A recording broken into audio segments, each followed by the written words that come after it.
Hello student, आप सभी का स्वागत है एसएस मैथ्स एकेडमी में। और आज के इस वीडियो में हम डिस्कस करने जा रहे हैं बच्चों एप्लीकेशन ऑफ क्वाड्रेटिक इक्वेशन। देखिए बच्चों, अब तक हम लोगों ने जितने भी क्वाड्रेटिक इक्वेशंस को पढ़ा है, मेथड्स जानी है, रिलेशंस देखे हैं, नेचर ऑफ रूट देखा है, तो इन सभी को हम किस तरह एक प्रैक्टिकल न्यूमेरिकल में यूज कर सकते हैं, यही जानने का मौका आपको इस टॉपिक में मिलेगा। तो चलिए शुरू करते हैं इस टॉपिक को। यह हमारा फर्स्ट क्वेश्चन है। There is a rectangular onion store house in the form of mister Ratnakar Rao at Tiwsa. अब देखिए, इस पूरे स्टेटमेंट से हमें सिर्फ इतना समझ में आया कि जो स्टोर हाउस है वो रेक्टेंगुलर है। अगर वो रेक्टेंगुलर है तो हम लोगों ने क्या सोचना चाहिए? देखिए, हमने सबसे पहले यहां बनाना चाहिए एक रेक्टेंगल। ऑब्वियस है, हम एप्लीकेशन न्यूमेरिकल को देख रहे हैं तो यहां पर डायग्रामेटिक प्रेजेंटेशन जरूर आएगा। इससे आगे है द लेंथ ऑफ, क्या है बच्चों, rectangular base is more than its breadth by 7 metre. तो आपको यहां पर इंपॉर्टेंटली देखिए, लेंथ किसे कहते हैं, ब्रेथ किसे कैसे कहते हैं, ये हम समझते हैं। तो देखिए, ये हमारा लेंथ है और ये हमारा ब्रेथ है। अगर आप इस ब्रेथ को, जो हमें नहीं पता है, एक्स मीटर ट्रीट कर लेते हैं, एक्स एम नहीं है, एक्स मीटर है, तो यहां क्या कहा गया कि लेंथ जो है वो ज्यादा है, कितने से, 7 से ज्यादा है। और किससे? ब्रेथ। तो देखिए, अब x मीटर हम ब्रेथ ले लेते हैं और यहां +7 कर देंगे तो हमें लेंथ मिल गई। तो लेंथ कितनी आ गई बच्चों? x +7 metres. आगे बढ़ते हैं न्यूमेरिकल में। आगे बोला है and diagonal is more than length by 1 metre. अब डायगोनल, अब आप जानते हो कि डायगोनल कैसे बनाई जाती है। देखिए, आप ऐसे ज्वाइन करके भी डायगोनल बना सकते हो और आप ऐसे ज्वाइन करके भी डायगोनल बना सकते हो, तो वो आपकी मर्जी है। कोई एक डायगोनल बना लीजिए, बात बन जाएगी, क्योंकि दोनों डायगोनल का लेंथ सेम ही रहने वाला है रेक्टेंगल में। तो हमने ये डायगोनल बना ली। इस डायगोनल का लेंथ कितना है? तो देखिए, उन्होंने कहा है कि लेंथ से एक ज्यादा है, तो लेंथ है हमारा x +7, यहां आ जाएगा +1, और इसे भी हम मीटर में ही गिनेंगे क्योंकि यूनिट सब तरफ सेम चलता है। तो देखिए बच्चों, अब ये एक ट्राइंगल बन चुका है और यहां अगर हम 90 डिग्री मार्क कर देते हैं तो ये अब राइट एंगल ट्राइंगल है, जिसके लिए आप ये कह सकते हो कि अगर यहां हम एंगल ट्रीट करते हैं तो ये एडजेसेंट साइड है, ये अपोजिट साइड है, और ये हमारी है हाइपोटेनियस। वैसे भी आप जानते हैं कि 90 डिग्री इस एंगल के अपोजिट साइड को ही हम हाइपोटेनियस कहते हैं। तो अब हम न्यूमेरिकल का एक रफ डायग्राम बना चुके हैं और यहां से प्रोसीजर आगे बढ़ाते हैं to get the value of length and breadth. इसका मतलब क्या है? अगर आपको x की वैल्यू मिल जाएगी तो ऑब्वियस है आपको लेंथ और ब्रेथ दोनों की वैल्यू मिल जाएगी। तो चलिए प्रोसीजर की तरफ बढ़ते हैं और अच्छे से इस न्यूमेरिकल को समझ लेते हैं। देखिए बच्चों, शुरुआत हम करेंगे लेट से। लेट ब्रेथ ऑफ रेक्टेंगुलर, क्या है बच्चों, स्टोर हाउस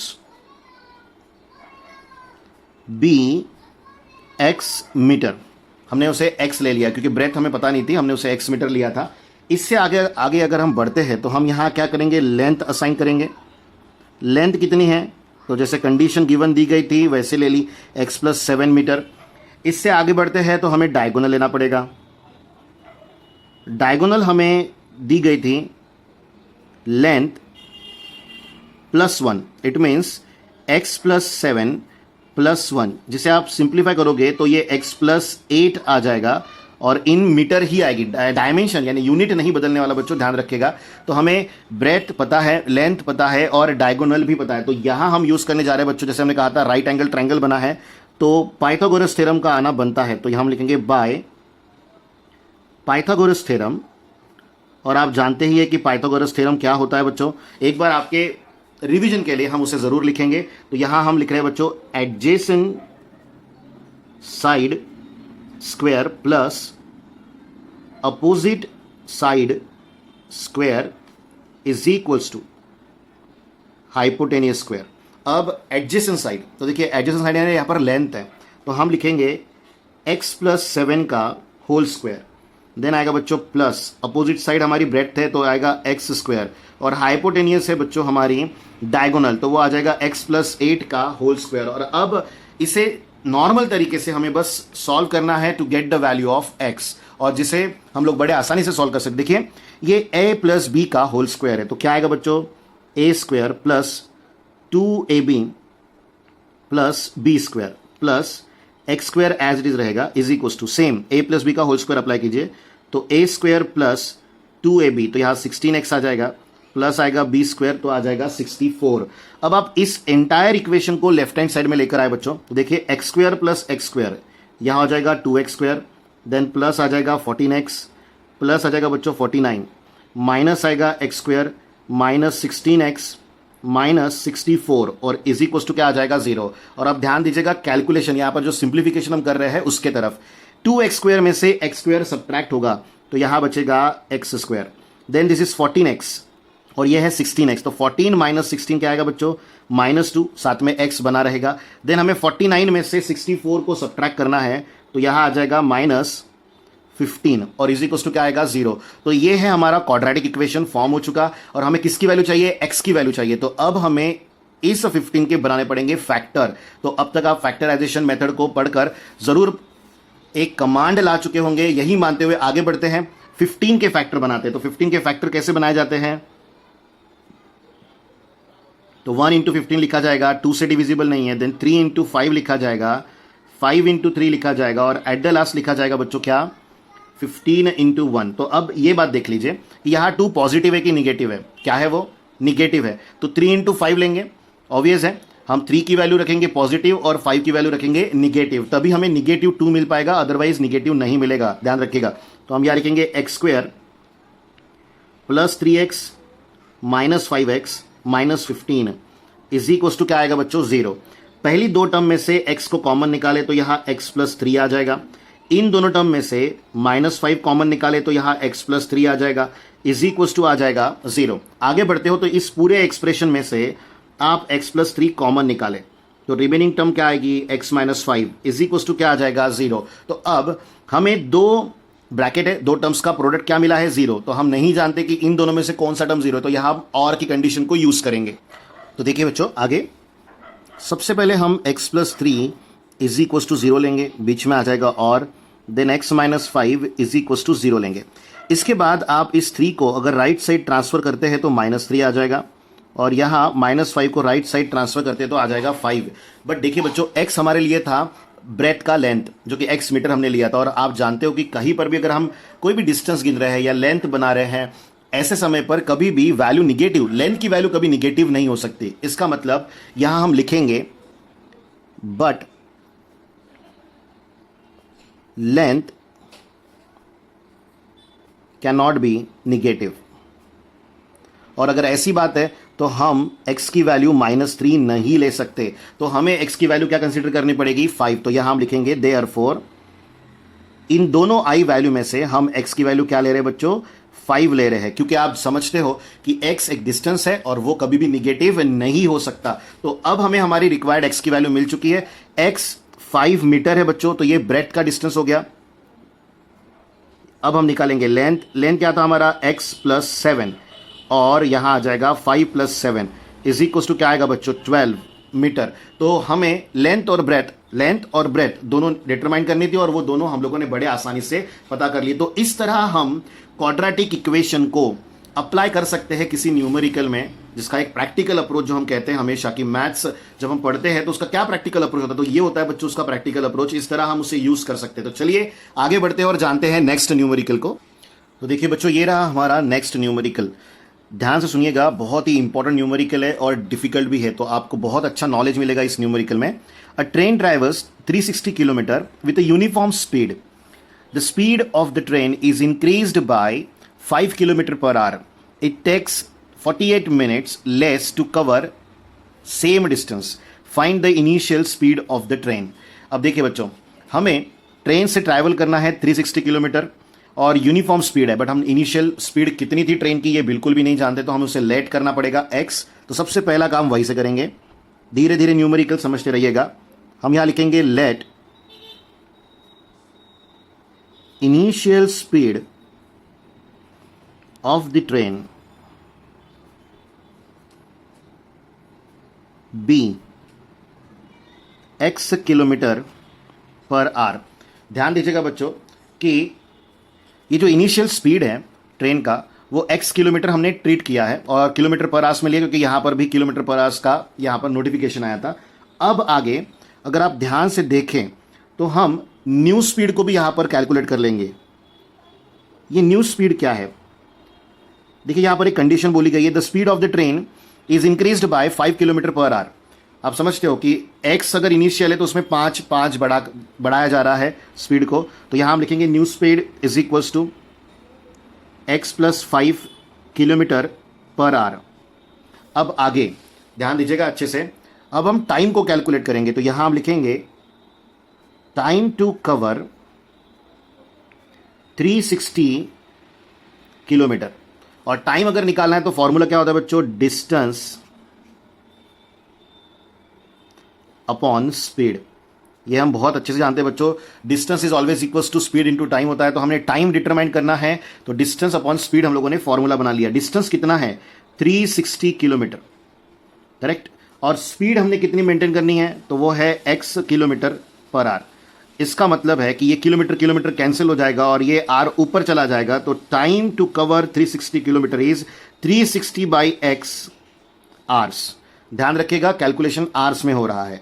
आगे न्यू टाइम भी है हमारे पास, तो हम यहां लिखेंगे new time to cover same distance after increasing speed, correct. तो अब यहां पर फॉर्मूला फिर से क्या आएगा, डिस्टेंस अपॉन स्पीड। ध्यान दीजिएगा बच्चों अच्छे से, डिस्टेंस तो वही है हमारा 360, उसमें कोई चेंजेस नहीं है, बट न्यू टाइम क्या था हमारा, ये जो सॉरी न्यू स्पीड क्या थी हमारी, वो थी बच्चों x प्लस 5। और सिमिलर वे में अगर ये किलोमीटर है और यहां किलोमीटर पर आवर है, तो किलोमीटर किलोमीटर हो जाएगा कैंसिल, और हमें जो न्यू टाइम मिल रहा है स्पीड इंक्रीज करने के बाद वो है 360 बाय x प्लस 5 आवर्स। और ध्यान रखिएगा कि अगर आप स्पीड बढ़ा रहे हो तो ऑब्वियस है समय घटेगा। आप अगर इसी स्पीड से चलते रहे तो आपको 360 डिवाइडेड बाय x आवर्स लगेंगे टू कवर 360 किलोमीटर्स। और अगर आप 5-5 किलोमीटर पर आवर्स बढ़ाते रहेंगे स्पीड को, तो फिर यह समय लगेगा। तो यहां देखिए एक कंडीशन दी है, it takes 48 minutes less to cover same distance. अगर आप 5 किलोमीटर पर आवर से स्पीड को इंक्रीज करते रहोगे तो इस समय से वो समय 48 मिनट्स हमको क्या लगेंगे, कम लगेंगे। बट यहां हम आवर्स में कैलकुलेट कर रहे हैं और वो 48 मिनट है। तो बाय द गिवन कंडीशन हम क्या लिखने वाले जानेंगे। तो देखिए बच्चों हम यहां लिख रहे हैं, from given condition 360 kilometre upon x plus 5, ये हमारा क्या है बच्चों, न्यू टाइम था जब हम लोग स्पीड को इंक्रीज कर रहे थे 5 किलोमीटर पर आवर से, जो हमारी पहले की स्पीड थी उसमें। और पहले जो समय लगा था 360 किलोमीटर इन क्या था बच्चों, 360 किलोमीटर बाय x आवर्स, उसमें से सब्ट्रैक्ट करना है क्योंकि 48 मिनट लेस लगे थे हमें इस स्पीड को मेंटेन करके, इस समय में हमें कवर अप करना था। तो यहां हम क्या लिखेंगे बच्चों, 48 बाई 60। क्यों, क्योंकि ये आर से पर 48 ये मिनट था, और जब कभी भी हमें मिनट को आवर्स में कन्वर्ट करना है तो उसे डिवाइड कर देना है बच्चों 60 से। ये सिंपल सा एक कंसेप्ट है टाइम का, ये आप हमेशा ध्यान रखिएगा। तो अब अगर इस टर्म को सॉल्व करना है तो सिंपल आइडिया, ये 360 बाई एक्स को लेफ्ट में लेकर आ जाइए। तो हम क्या लिखेंगे बच्चों, 360 by x plus 5 minus 360 by x is equals to 48 by 60। और ये निगेटिव है, इसे निगेटिव ही रहने दीजिए, कोई चेंजेस ना करें। इन दोनों एक्सप्रेशन में से 360 कॉमन निकल रहा है, तो यहां हमें 1 अपॉन एक्स प्लस 5 मिलेगा, माइनस 1 अपॉन एक्स मिलेगा, और इज इक्वल्स टू आएगा माइनस 48 बाई 60। अब ये 360 यहां पर क्या है बच्चों, मल्टीप्लाइड। अगर इसे राइट साइड में आप ट्रांसफर करोगे तो ये हो जाएगा डिवाइड, और इस ब्रैकेट के अंदर हम परफॉर्म करने जा रहे हैं क्रॉस मल्टीप्लीकेशन। और ध्यान दीजिएगा अच्छे से, तो ये x इधर आ गया, माइनस ऑफ x प्लस 5 लिखा हमने, divided by x plus 5 into आ जाएगा x, इज इक्वल टू आएगा बच्चों माइनस 48 अपॉन 60 इंटू 360। अब सिंपल वे में इस माइनस से ब्रैकेट को मल्टीप्लाई कीजिए, तो यहां x माइनस एक्स माइनस 5 आ जाएगा, डिवाइडेड बाय, अगर इस x से ब्रैकेट मल्टीप्लिकेशन करते हैं तो x into x x square आ जाएगा, प्लस आ जाएगा 5x इज इक्वल्स टू।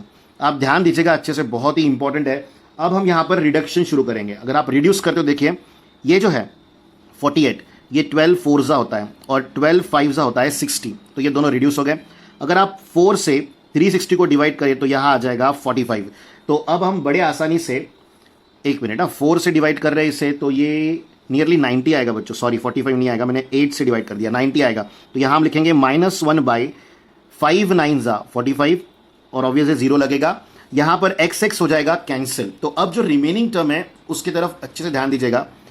ये सिंपली जो कंडीशन हमें दी गई थी उससे जो एक्सप्रेशन जनरेट हुआ था उसका सिंप्लीफिकेशन है बच्चों। सिंप्लीफाई करते आगे बढ़ते हैं, देखते हैं क्या टर्म हमें मिलती है। तो आप देख पा रहे हो कि निगेटिव टर्म के अगेंस्ट निगेटिव टर्म है, यानी ये माइनस और ये माइनस आपस में हो जाएगा कैंसिल। इस टर्म को इस साइड लेके जाएंगे और इस टर्म को इस साइड लेके जाएंगे तो हमें क्या मिलेगा, देखिए 2250 इज इक्वल टू, क्योंकि 450 को अगर 5 से मल्टीप्लाई करें तो 2250 आता है बच्चों, और यहां आ जाएगा x² प्लस 5x।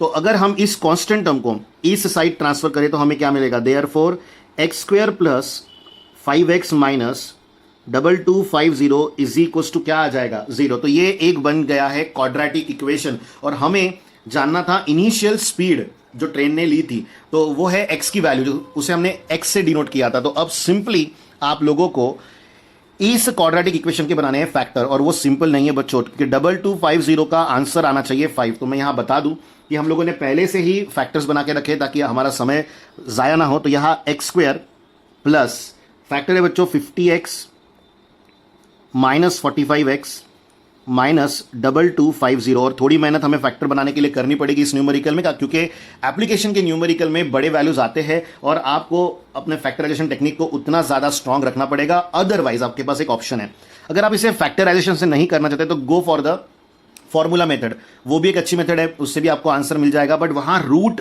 आपको बड़े टर्म का पता होना चाहिए, इसीलिए हमने उसे अवॉइडेड रखा है और फैक्टराइजेशन के ऊपर ही फोकस किया है। अब पहली दो टर्म में से आप x को कॉमन निकाले तो यहां x प्लस 50 आ जाएगा। इन दो टर्म में से अगर आप -45 कॉमन निकालते हैं तो यहां x प्लस 50 आ जाएगा, इज इक्वल टू आएगा बच्चों 0।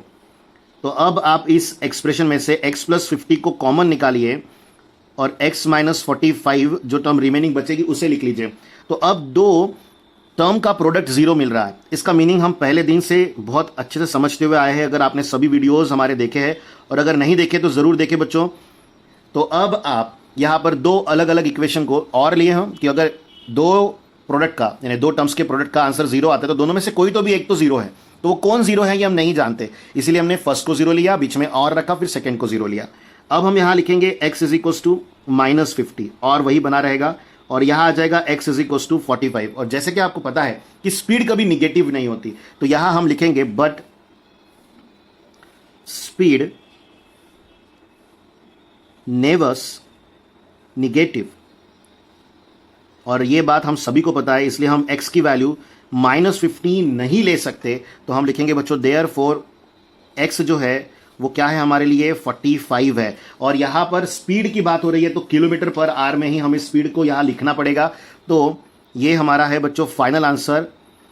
ये हमारी इनिशियल स्पीड है जो हमें डिटरमाइन करने के लिए कहा गया था, वो है 45 किलोमीटर पर आवर। तो इस तरह आप न्यूमेरिकल को सॉल्व कर सकते हो एप्लीकेशन ऑफ क्वाड्रेटिक के। तो अब आप प्रॉब्लम सेट बड़े आराम से सॉल्व कर सकते हो। अगर आपको कोई भी परेशानी होती है, कोई ऐसा न्यूमेरिकल मिल जाता है जो आप सॉल्व नहीं कर पा रहे हो, तो जरूर हमारे साथ शेयर करें, आप तक उसका सोल्यूशन पहुंचाने की हम पूरी कोशिश करेंगे। और अगर आपको हमारा वीडियो पसंद आया बच्चों तो लाइक करें, शेयर करें और चैनल को सब्सक्राइब करना ना भूलें। Thank you students.